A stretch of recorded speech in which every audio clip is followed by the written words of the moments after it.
Alright guys, I am back with new मानवा and मैं guarantee के साथ बोल सकता हूँ कि आपने ऐसी मानवा कभी ना सुनी होगी ना रीड की होगी, बिकॉज इसकी स्टोरी ही कुछ ऐसी है। एंड ट्रस्ट में, वीडियो फिनिश होने के बाद आप खुद नेक्स्ट पार्ट ब्रो लिख के जाओगे। So let's start the video. So story की स्टार्ट होती है एक सबवे स्टेशन से, और एमसी, जिसको हम जिन बोलेंगे, एक बहुत ही सुंदर सुशील लड़की को देख रहा होता है जो उसके सामने बैठी है। जिन मन में सोचता है कि ये लड़की अगेन यहाँ, जबकि वो इससे बहुत बार देख चुका है इस स्टेशन पर, और ये लड़की और जिन एक ही ट्रेन लेंगे। एमसी उसे देखकर सोचता है कि इसके इंस्ट्रूमेंट देख के तो ये म्यूजिशियन लगती है या फिर ये किसी बैंड में है, पर सडनली वो लड़की जिन से आई कांटेक्ट करती है। एमसी बोलता है, ओ शिट, मैंने उससे आई कांटेक्ट कर लिया, कहीं वो मुझे कोई परवर्ट न समझे। इवन हम दोनों यहाँ पर आते हैं, पर उस पर सबसे ज़्यादा ध्यान मैं ही देता हूँ। जिन टाइम पास करने के लिए म्यूजिक सुनता है, और वो म्यूजिक उसका सबसे फेवरेट आर्टिस्ट लॉन्ग आफ्टरनून का होता है, जो जिन को बहुत ज़्यादा पसंद है। मतलब ये बंदा इस सॉन्ग के लिए एमा वॉटसन को भी छोड़ सकता है। वेल, इस आर्टिस्ट की एक मिस्ट्री भी है। लॉन्ग आफ्टरनून की रियल आइडेंटिटी कोई नहीं जानता, और वो बहुत ही अंडररेटेड आर्टिस्ट है। और जिन सोचता है कि काश उसके पास भी कोई ऐसा होता जिससे वो लॉन्ग आफ्टरनून के गानों के बारे में बात कर पाता, पर सैडली वो अकेला है। लेकिन जो म्यूजिक वो सुन रहा है वो अच्छे से साउंड नहीं कर रहा, तो जिन उसके लिए अपना वॉल्यूम फुल कर देता है, मतलब मैक्सड आउट कर देता है। और तभी उसे एक आवाज़ सुनाई देती है जो शिन की होती है, वो लड़की।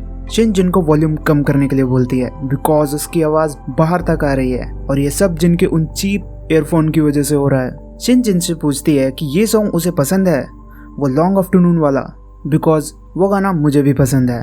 ये सुनकर जिन बहुत ही एक्साइटेड हो जाता है। वो ये सोचता है कि इस एम्प्टी वर्ल्ड में उसके जैसा भी कोई लॉन्ग आफ्टरनून के सॉन्ग सुनने वाला है। शिन बोलते हैं कि हाँ, उसे भी उसके सॉन्ग्स बहुत पसंद है, पर लॉन्ग आफ्टरनून किसी ट्रेंड को फॉलो नहीं करता, ना ही अपने आप को शो करता है, बस इंस्टाग्राम पर कुछ वेक्टर कार्टून्स डालता है। वेल, तुम्हें नहीं लगता कि उसे अपना फेस दिखाना चाहिए? जिन बोलता है कि अच्छा लगेगा अगर वो अपना फेस दिखाए, पर मुझे वो ऐसे ही अच्छा लगता है जैसा वो अभी है। शिन उसे पूछती है कि हम यहाँ पहले भी मिल चुके हैं, है ना? पर जिन बोलता है कि नहीं, शायद में भी। तो शिन उसकी पोल खोल देती है कि तुम हमेशा मुझे घूरते रहते हो। शिन की इस लाइन से जिन के तोते उड़ जाते हैं। नेक्स्ट हम देखते हैं कि जिन बहुत ही परेशान होता है। उसकी बॉस भी आके उससे पूछती है, भाई क्या हो गया? जिन सब कुछ अपने बॉस को बता देता है कि स्टेशन पर उसके साथ क्या हुआ। तो बॉस जिन को एक सॉल्यूशन देती है, अगर वो फिर दिखे तो उससे वापस पूछो, जिससे तुम दोनों के थॉट्स क्लियर हो जाएं। तो बॉस उसे थोड़ा छेड़ती है, ये बोलकर कि अगर तुम बातें करोगे तो क्या पता रोमांस शुरू हो जाए। जिन बोलता है कि ये ऐसा कुछ नहीं है, लेकिन जिन चाहता है कि वो उसका सिर्फ एक फ्रेंड बने और उसे जाने कि वो क्या करती है कि वो इतना लेट घर जाती है। पर बॉस बोलते कि हाँ, ऐसे ही ये लव स्टोरी शुरू होती है। नेक्स्ट हम देखते हैं जिन स्टेशन जाता है इस इरादे से कि वो जिन को क्लियर कर देगा कि वो कोई परवर्ट नहीं है जो उसे घूरता रहता है, और इसके बाद वो जिन से सॉन्ग्स के बारे में बातें करेगा। और जैसे ही जिन वहाँ पर पहुँचता है तो वो देखता है कि उसकी सीट पर कोई भोंडू सो रहा होता है, खर्राटे मारता हुआ। जिन सोचता है कि आज खड़े होकर ही जाना पड़ेगा शायद। तो पीछे से शिन उसको बोलती है कि आज क्या तुम उधर ही खड़े रहोगे? जिन बोलता है, क्या करूं, मेरी सीट पर तो कोई भोंडू सो रहा है और मेरे पास कोई सीट नहीं बची है। तो शिन उसे बोलती है कि क्या बोल रहे हो, यहाँ मेरे पास बहुत सारी सीट है, तुम यहाँ बैठ सकते हो लास्ट ट्रेन आने तक। अब जैसे कि आपको पता है जिन बहुत ही शर्मीला लौंडा है, तो जिन चुपचाप जाके शिन के साइड में बैठ जाता है, और ट्रेन आते ही वो वहाँ से निकल लेगा। बट सडनली शिन उससे पूछती है, तुम आज भी लेट जा रहे हो, ऐसा क्या काम करते हो? जिन बताता है कि वो एक कैफे में काम करता है, तो समटाइम्स लेट हो जाता है। शिन समझ जाती है कि जिन एक पार्ट टाइम जॉब कर रहा है, मतलब वो एक स्टूडेंट है। जिन कंफर्म भी करता है कि हाँ, वो 4th ईयर में है एट यूनिवर्सिटी। जिन भी शिन से पूछता है कि तुम इतना लेट क्यों जाती हो? तो शिन बोलती है, मैं कुछ वियर्ड टेस्ट वाले लोगों के साथ घूमती हूँ, कुछ हार्डकोर प्रेफरेंसेस वाले। हार्डकोर, ये वर्ड सुन के जिन के तोते उड़ जाते हैं। भाई ये ऐसा कौन सा काम करती है? और जिन वही सोचता है जो अभी हम सोच रहे हैं। शिन क्लियर करती है कि वो एक म्यूजिक स्टूडियो की बात कर रही है। वो एक मैनेजर है स्टूडियो में, और लोग जब स्टूडियो बुक करते हैं तो इसी वजह से वो कभी कभी लेट हो जाती है। जिन बोलती है कि तुम कुछ और ही सोच रहे हो, है ना, हार्डकोर वर्ड सुन के। जिन चुप हो जाता है और सोचता है कि ये लड़की तो बहुत शानी है और मेरा मजाक भी उड़ा रही है। शिन उससे पूछती है, तुम लॉन्ग आफ्टरनून के बारे में कैसे जानते हो? तो जिन अब अपनी सैड स्टोरी बताता है। एक टाइम पर वो बहुत सिक था अपने रूम में अकेला, और उसके पास उसकी केयर करने वाला कोई भी नहीं था। तब उसने डिस्कवर किया लॉन्ग आफ्टरनून को, एक सॉन्ग जो उसे बहुत ही अच्छा लगा, और जब जिन ने वो सॉन्ग सुना तो वो उस सॉन्ग में खो गया। तो जिन भी शिन से पूछता है कि तुम्हारा कौन सा फेवरेट सॉन्ग है। शिन अपना फेस छुपाते हुए बोलती है कि मुझे भी टेंस प्लेनेट वाला पसंद है, जो एक लॉन्ग आफ्टरनून वाला गाना है। नेक्स्ट हम देखते हैं ट्रेन आ गई है और शिन जाते जाते जिन से बोलती है वो जो तुमने बोला है जो जैसा है उसे वैसे ही रहना चाहिए लॉन्ग आफ्टरनून के बारे में। अगर वो सुनता तो वो बहुत खुश होता। इसके बाद जिन अपना रियल नेम बताता है और शिन से भी पूछता है उसका रियल नेम एंड शिन भी उसे अपना रियल नेम बता देती है, पर उसने एक कंडीशन भी रखी है कि वो दोनों जब भी मिलेंगे तो जिन को उसे हाय पहले बोलना होगा उसका नेम लेने से पहले, वरना वो कभी जिन से बात नहीं करेगी। नेक्स्ट सीन हम शिन के घर का देखते हैं। जिन सोच रही होती है कि वो लड़का जिन बहुत ही अच्छा इंसान है बिकॉज शिन एक इवेंट याद करती है। एक बार ट्रेन में जिन की साइड में एक बंदा सो रहा होता है और ट्रेन के झटकों से उसका पर्स नीचे गिर जाता है, जिसे बिना कुछ सोचे समझे जिन उठाकर उस बंदे के पॉकेट में रख देता है और ये करके अपना लौंडा छा जाता है। शिन सोचती है कि वो बहुत ही बड़ा फैन है लॉन्ग आफ्टरनून का, पर अगर उसे पता लगा कि लॉन्ग आफ्टरनून तो मैं ही हूँ तो वो क्या मुझे लाइक करेगा। इसके बाद वो अपने पास्ट को याद करती है जहाँ उसके साथ कुछ तो बुरा हुआ है जो हमें आगे पता चलेगा। तभी शिन उठती है और बोलती है कि लोग सिर्फ लॉन्ग आफ्टरनून के सॉन्ग्स को पसंद करते हैं, ना ही मुझे, और वो जैसी है वैसे ही ठीक है और जो उसे पसंद है वो वही करेगी। नेक्स्ट हम देखते हैं स्टूडियो का सीन जहाँ शिन बैठी है और तभी साइड से कुछ लौंडे निकल के आते हैं, जिनमें से एक लौंडा नेक्स्ट मंडे को भी सेम रिजर्वेशन बुक करने के लिए बोलता है, पर उसी के साथ साथ डायरेक्ट वो शिन से उसका नंबर मांग लेता है। I mean what bro. पर शिन डायरेक्ट उसे सॉरी बोल देती है और इस भाई के अपने दोस्तों के आगे लस्सी हो जाती है। उसके बाद वहाँ पर एक और आदमी आता है जो शिन का अंकल है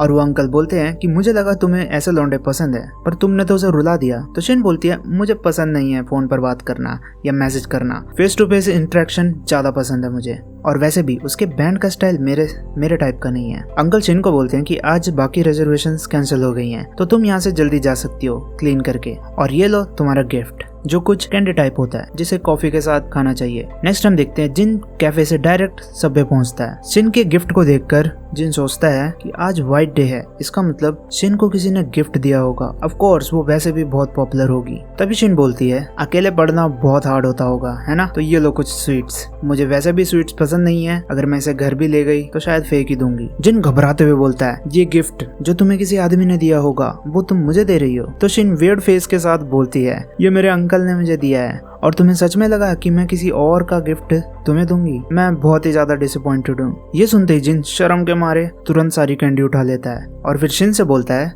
ये तुम्हारे अंकल ने दिया है तो तुम भी एक ट्राई करो ना, वैसे भी तुम्हारे अंकल ने बहुत प्यार से तुम्हारे लिए दिया होगा और अगर तुम ये नहीं खाओगी तो शायद इतना अच्छा नहीं होगा। ये सुनने के बाद शिन बोलती है हाँ तुम बात तो सही बोल रहे हो, सो एक काम करो इसे मेरे मुंह में डाल दो, मतलब कैंडी को, बिकॉज उसके गिटार बजाते बजाते उसके हैंड्स थोड़े ग्रीजी हो गए हैं। तो जिन थोड़ा ऑकवर्ड फील करते हुए शिन को कैंडी खिला देता है और कैंडी जैसे ही मुंह में डालता है शिन जोर से चपटती है बिकॉज ये कैंडी बहुत ही ज्यादा स्वीट है। फिर जिन भी ट्राई करता है और वो भी ऐसा ही रिएक्शन देता है सेम छटपटाते हुए। तो शिन उसे बोलती है तुम्हें इसे कॉफी के साथ ट्राई करना चाहिए। नेक्स्ट सीन हम देखते हैं जिन अपने रूम पर उठता है जहाँ वो बहुत ही लेजी फील कर रहा है और उसकी नींद भी पूरी नहीं हुई है, तो वो वही कैंडी दोबारा खा लेता है, पर जैसे ही वो कैंडी खाता है उसकी सारी नींद उड़ जाती है और तभी उसके फोन पर एक नोटिफिकेशन आता है और वो नोटिफिकेशन इंस्टाग्राम का होता है जहाँ लॉन्ग आफ्टरनून ने कुछ तो पोस्ट किया है। नेक्स्ट हम देखते हैं जिन बहुत ही ज्यादा खुश है और बहुत ही एक्साइटेड है और इसी एक्साइटमेंट में वो अपना सारा काम डबल स्पीड से कर रहा होता है। उसे देख बॉस भी सोचती है आज इसके साथ ऐसा क्या हो गया, ये तो जेट मोड में काम कर रहा है। बॉस उसे पूछती है कुछ हुआ है क्या, तो जिन बताता है कि हाँ मेरा फेवरेट सिंगर लॉन्ग आफ्टरनून ने पोस्ट किया है, मतलब वो जल्दी एक नया सॉन्ग रिलीज करने वाला है। बॉस थोड़ी डिसअपॉइंटेड हो जाती है और बोलती है मुझे लगा तुम दोनों के बीच में कुछ हुआ है, पर जिन बोलता है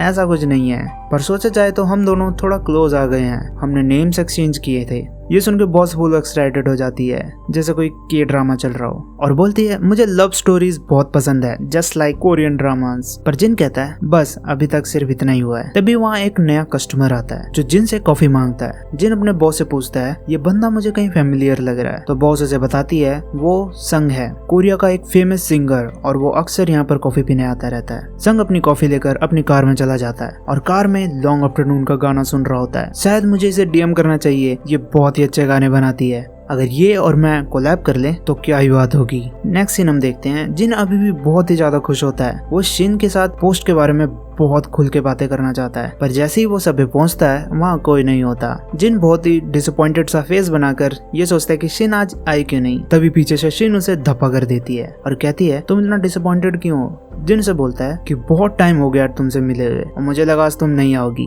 तो शिन उसे बोलती है तो तुम इसलिए इतने सैड थे सिर्फ मुझे देखने के लिए। जिन को डाउट होता है कि कहीं ये लड़की ड्रंक तो नहीं है, तो वो पूछ भी लेता है और शिन बोलती है कि हाँ पर ये इतना ऑब्वियस था। शिन बताती है कि आज काम जल्दी खत्म हो गया और इसी खुशी में उसने थोड़ी सी लगा ली। जिन उसे देखकर मन ही मन में सोचता है ये ड्रंक वाली शिन तो बहुत क्यूट है और बैडी लग रही है। पर जैसे ही जिन लॉन्ग आफ्टरनून के टॉपिक पर बात करता है तभी ट्रेन आ जाती है। जिन सोचता है कि अब क्या करूँ, ट्रेन भी आ गई है और मुझे बातें भी करनी है, और बिना सोचे समझे जिन डायरेक्टली बोल देता है चलो ड्रिंक करने चलते हैं। ये बोलने के बाद जिन समझ जाता है कि ये मैंने क्या बोल दिया, कहीं ये मुझे कोई फ्रीक ना समझे जो ऐसी दारू वारू पीता है, तो वो चुप हो जाता है। बट शिन बोलती है लेट्स डू इट। शिन बोलती है फॉर सम रीजन मुझे ये कॉन्वर्सेशन ऐसे खत्म नहीं करनी, तो चलो फिर। ट्रेन में ये दोनों एक साथ बैठे होते हैं, पर जिन नोटिस करता है जब भी ट्रेन शेक होती है तो उसका शोल्डर और शिन का शोल्डर टच हो जाते हैं और जिन एक्साइटेड हो जाता है। देन ये दोनों प्लान करते हैं कि जिन के एरिया में जाकर वो ड्रिंक करेंगे और उसके बाद शिन वहाँ से टैक्सी लेकर चली जाएगी।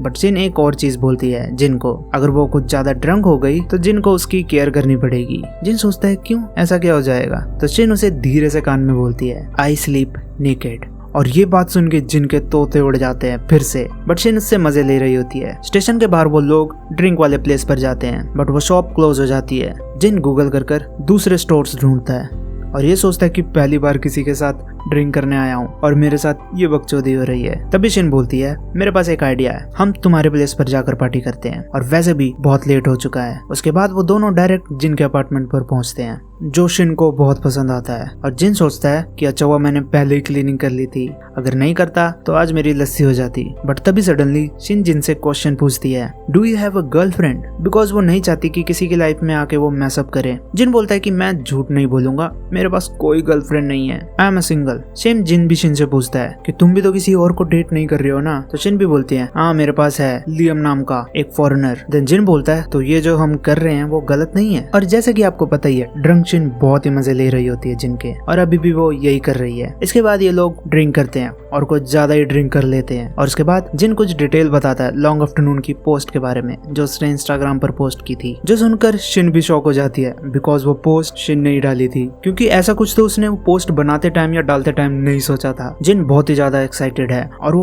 पागल हो जाएगा अगर वो सॉन्ग जल्दी रिलीज नहीं हुआ तो। वो सेम शिन से भी पूछता है कि तुम भी एक्साइटेड हो। शिन अपने मन में सोचती है कि उसने अपने सॉन्ग की रिकॉर्डिंग तो फिनिश कर ली है, बट अब शायद उसे जल्दी रिलीज करना पड़ेगा जिन के पागलपन को देखते हुए। और तभी जिन शिन को बोलता है कि तुम्हारी वो वॉइस बिल्कुल लॉन्ग आफ्टरनून जैसी है। शिन भी बोलती है कि तुम्हें लॉन्ग आफ्टरनून इतना पसंद है कि हमारी पूरी कॉन्वर्सेशन में तुमने लॉन्ग आफ्टरनून की बातें करी हैं। सो शिन उठती है और बेड पर लेट जाती है और बोलती है कि तुम जितना बोलना चाहते हो बोल सकते हो और मैं ऐसे ही सुनती रहूंगी। जिन बोलता है कि अगर तुम ऐसे सुनोगी तो पक्का सो जाओगी मेरी बातें सुनकर। शिन बोलती है हाँ तो क्या हुआ, तुम्हारे प्लेस पर मैं सो सकती हूँ है ना। और ये सुनकर जिनकी बोलती बंद हो जाती है। और अब आप सोचो कि दो ड्रंक लोग तो क्या क्या हो सकता है। और यही जानने के लिए चैनल को सब्सक्राइब कर लेना इसके नेक्स्ट पार्ट के लिए जो जल्दी आ जाएगा। और ये वीडियो कैसे लगी मुझे कमेंट में बताना, क्योंकि पहली बार मैं ऐसी कोई रोमांटिक मानवा लाया हूँ अपने चैनल पर। और कुछ ऐसा ही रिकमेंड करना चाहते हो तो वो भी कमेंट में बता देना। सो मिलते हैं अब नेक्स्ट वीडियो में। Peace out.